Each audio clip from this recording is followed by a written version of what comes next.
रेफ का मात्रा जो होता है ये र का रूप होता है, जो कि सी के जैसे ऐसे लिखा जाता है और यह कभी भी अक्षर के ऊपर लगता है। जैसे ही इसका उच्चारण होता है यह कूदकर अगले अक्षर पे चढ़ जाता है। कैसे चढ़ जाता है? जैसे अगर लिखना है कर्म, कर्म तो देखिए क म के ऊपर कूद के चढ़ गया। कहता है रेफ, कहता है र की जो मात्रा है रेफ, वो बोलता है कि जब मेरा उच्चारण तेज़ी से होगा, फास्टली होगा, क्विकली होगा, तो हम अगले अक्षर पे चढ़ के बैठ जाएंगे। तो दोस्तों याद रखना है इसको कि ये जो सी के जैसे हम लोग लिखते हैं, यह र का ही रूप है जिसको हम लोग रेफ बोलते हैं। यानी यह अक्षर के पहले इसका उच्चारण होता है। जिस अक्षर में यह लगा हुआ रहता है ऊपर, उसके पहले इसका उच्चारण होता है। जैसे यहाँ पे जितने भी शब्द ये सब देख रहे हैं, ये जैसे म के ऊपर चढ़ा हुआ है, इसका मतलब है कि म के पहले र का उच्चारण होगा और काफ़ी तेज़ी से होगा। ये द के ऊपर ये चढ़ा हुआ है, चढ़ के बैठा हुआ है, इसका मतलब है कि द के पहले र है और उस र का उच्चारण काफ़ी तेज़ी से होगा। इस प्रकार से दोस्तों मैं बहुत सारे शब्दों को इस क्लास में आपको पढ़ना और लिखना दोनों सिखाने वाला हूँ। तो दोस्तों इस क्लास को लास्ट तक देखिएगा, क्योंकि इसमें बहुत बड़े बड़े शब्द भी हैं। यहाँ पे देख सकते हैं, ये छोटे शब्द से लेकर बड़े बड़े शब्द को भी मैं इस क्लास में पढ़ाया हूँ और बहुत सारे शब्द हैं जो कि आपको पढ़ने और लिखने के लिए बहुत ही ज़रूरी है। हेलो दोस्तों, लर्न हिंदी चैनल पर आपका स्वागत है। दोस्तों जैसे कि आपने देखा है कि मैं अभी किस तरह से समझाया हूँ, तो दोस्तों अगर ऐसा ही आप और भी वीडियो देखना चाहते हैं तो प्लीज़ इस चैनल को सब्सक्राइब कर लीजिए और बेल आइकन दबा के ऑल पे क्लिक कर लीजिएगा। तो आइए बिना देरी किए हुए इसको हम लोग शुरू करते हैं।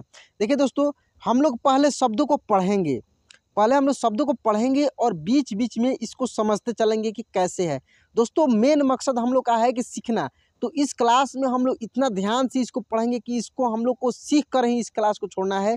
ऐसे शब्द आपको काफ़ी परेशान करता है जिसमें इस प्रकार के मात्राएं लगा हुआ है, तो इसलिए दोस्तों ये सब जो क्लास है खूब ध्यान से देखिए और छोटी छोटी चीज़ों को यदि आप सुधार लेते हैं, ऐसे ऐसे चीज़ों को यदि आप पढ़ लेते हैं, तो आप बहुत जल्दी हिंदी शुद्ध रूप से पढ़ना और लिखना दोनों सीख जाएंगे दोस्तों। तो आइए हम लोग यहाँ से इन सभी शब्दों को बारी बारी से पढ़ते हैं।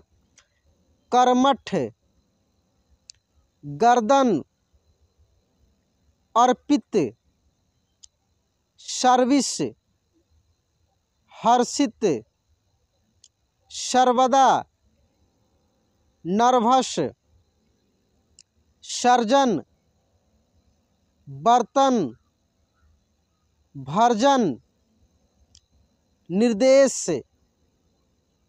पूर्वक, सर्वात, मार्मिक, कार्तिक, आर्थिक, वर्षक, यहाँ पे आधा फ होगा, कर्फ्यू, वर्धन, चर्चित। तो दोस्तों जैसे कि मैंने इतने सारे शब्दों को पढ़ा है और आपको अभी भी कुछ नहीं समझ में आया होगा, क्योंकि मैं स्टार्टिंग में बहुत तेज़ी में कुछ चीज़ बताया हूँ, तो वहाँ से थोड़ा बहुत आपको लगा होगा कि नहीं ये समझ में आ रहा है, तभी आपने वीडियो में अभी तक रुका है। देखिए दोस्तों, आपको जो है कैसे इसको दिमाग में रखना है ये चीज़ समझिए। देखिए आपको ये चीज़ समझना है कि जिस भी अक्षर में ये रेफ की मात्रा लगा है, इसको हम लोग रेफ बोलते हैं, जो कि र का रूप है, ठीक है। तो जिस भी अक्षर में ये लगा हुआ रहता है, उस अक्षर के जस्ट पहले र का उच्चारण होगा, ठीक है। और उस र को तेज़ी में हम लोग बोलेंगे, काफ़ी तेज़ी में बोलेंगे। जैसे अभी हम इतने शब्दों को पढ़े हैं, इसमें आप देखेंगे कि र का उच्चारण हुआ है लेकिन बहुत फास्टली हुआ है। जैसे आप देखें सर्विस, सर्विस ऐसा नहीं ना हम लोग बोल रहे हैं सर्विस, सर्विस, ठीक ना। हर्षित, हर्षित, र का उच्चारण तेज़ी से हो रहा है। जैसे कि मैंने बताया है कि ये जो रेफ है, रेफ अब लिखते समय हम लोग कैसे लिखेंगे, काफ़ी दिक्कत होती है लिखने में काफ़ी दिक्कत होती है। तो इस चीज़ को समझिए। देखिए जैसे इस प्रकार के आपको शब्द मिलता है लिखने के लिए, तो सबसे पहले आपको ये चीज़ उच्चारण करके देखना है कि किसमें र का उच्चारण हो रहा है। तो ये तो किसी अक्षर स्पेशल में र का उच्चारण नहीं होता है, यानी आपको ये चीज़ क्लासिफाई करना है कि यह किस अक्षर के पहले होता है, किस अक्षर के पहले। जैसे पूर्वक हम लोग बोल रहे हैं ना, पूर्वक, तो व के पहले र का उच्चारण हो रहा है। तो जैसे ही पता लगा कि व के पहले र का उच्चारण हो रहा है, तो हम लोग व के ऊपर क्या करेंगे, रेफ लगा देंगे। पहले हम लोग लिख लेंगे पू, ऐसे व के ऊपर ऐसे रेफ लगा देंगे और क, पूर्वक, ठीक ना। तो इस तरीक़ा से हम लोग आसानी से इसको लिख भी पाएंगे। दोस्तों इसमें बहुत सारे शब्द हैं, आप मेरे साथ में इन सभी शब्दों को बोलिए और बोलने के बाद इसका प्रैक्टिस कीजिए, क्योंकि इन सब शब्दों को आप एक बार देखे रहेंगे तो आपको पता होगा कि ऐसे शब्दों में भी ये लगता है और इस तरह से होता है। तो आइए यहाँ से मैं पढ़ रहा हूँ, खूब आराम से बारी बारी से आप मेरे साथ में इसका उच्चारण कीजिए। निर्भीक, टर्बन, पर्सन, नर्मदा,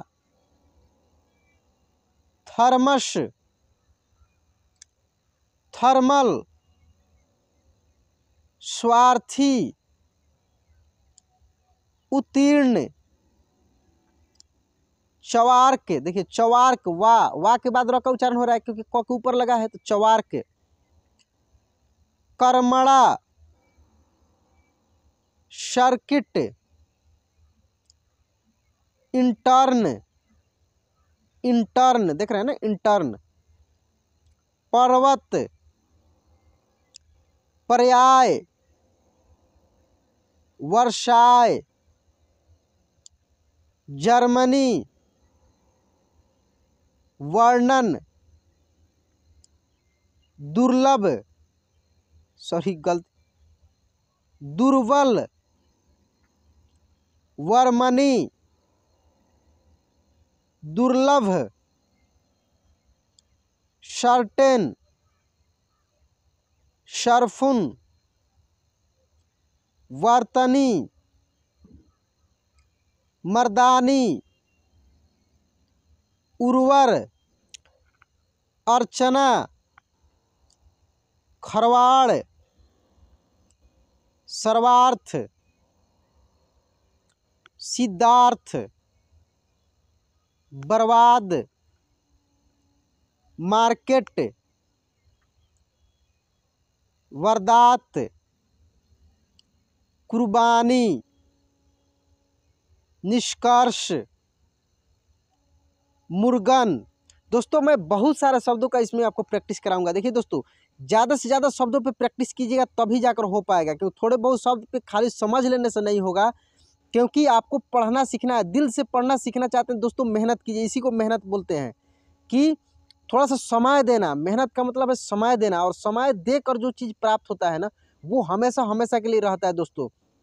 बहुत सारे दोस्त 10-20 मतलब कि शब्दों को समझाए हुए हैं, उतना से आप समझ लेते हैं, फिर आगे चल के उस प्रकार का शब्द मिलता है तो आपको दिक्कत होने लगता है। इसलिए दोस्तों ज़्यादा से ज़्यादा शब्दों का पढ़ कर देखिए, खुद से पढ़ कर देखिए। मेरे वीडियो में आपको यही चीज़ मिलेगा कि अधिक से अधिक शब्दों को मैं पढ़ाता हूँ आपको, ताकि मैं खुद से मेहनत करता हूँ ताकि आपको कम मेहनत करना पड़े, एक ही बार में आपका कंप्लीट हो जाए, ठीक ना। अब इसको हम लोग पढ़ते हैं। मिर्चाई, पूर्वक, जुर्माना, कर्तन, दुर्गंध, दुर्धरा, सूर्यांश, निर्माण, सर्किल, निर्झर, आचार्य, निर्माता, गर्भित, निर्मल, वर्धन। अब इसके आगे देखिए दोस्तों, विद्यार्थी, यथार्थ।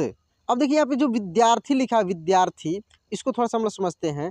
ये जो द आधा द आप बहुत जगह देखे होंगे कि ऐसे नहीं लिखा हुआ रहता है दोस्तों, आप देखे होंगे कि ऐसे लिखा हुआ रहता है, ठीक ना। विद्यार्थी या विद्यालय ऐसे द लिखा हुआ रहता है, ठीक ना। तो यही द और य एक साथ मिलकर ऐसे बन जाता है, ठीक ना, द। तो वहीं विद्यार्थी आप देखे होंगे कहीं कहीं पे कि ऐसा भी लिखा हुआ रहता है, वी ऐसे द्या ऐसे थी। और एक और चीज़ आपको ध्यान में रखना है, ये कहीं कहीं दोस्त गलती कर देते हैं कि ऐसे लिख देते हैं। नहीं दोस्तों, विद्यार्थी ही लिखा जाता है, धार्थी नहीं लिखा जाता है। ये ध है, ठीक ना, ये ध है और ये द है, काफ़ी अंतर होता है, ठीक है। तो यहाँ पे देख लीजिए, विद्यार्थी पूर्ण रूप से लिखा हुआ है अलग अलग करके, ठीक ना। यथार्थ, इसको क्या पढ़ेंगे हम लोग, यथार्थ, यथार्थ, और यथार्थ भी होता है, ठीक ना। घर्षणों, अर्जुन, शर्मिला, टर्टल, अर्बन, जर्जर, थरथर, अटॉर्नी। अटॉर्नी देखिए, अटॉर्नी यहाँ पे ट जो है यहाँ पे आकार है, ठीक है, ट के ऊपर, लेकिन ये अर्धचंद्र है, इसको हम लोग अर्धचंद्र बोलते हैं। इसका उच्चारण औ के रूप में होता है, अटॉर्नी। अटॉर्नी ऐसे बोलेंगे हम लोग, ठीक ना। वर्णित, कार्मिक, वार्षिक, निर्वाह, प्रवास, दर्जन, दुर्गेश, सर्वेश,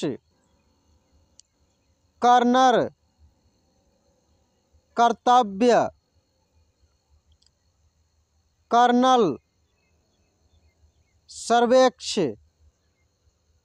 वार्षिकी, कुर्तुल, अरमान। अरमान बहुत जगह ऐसे भी लिखा हुआ रहता है, ठीक ना, लेकिन अरमान, अरमान बहुत तेजी में इसको जब बोला जाएगा तो ऐसे लिखा जाएगा, ठीक है।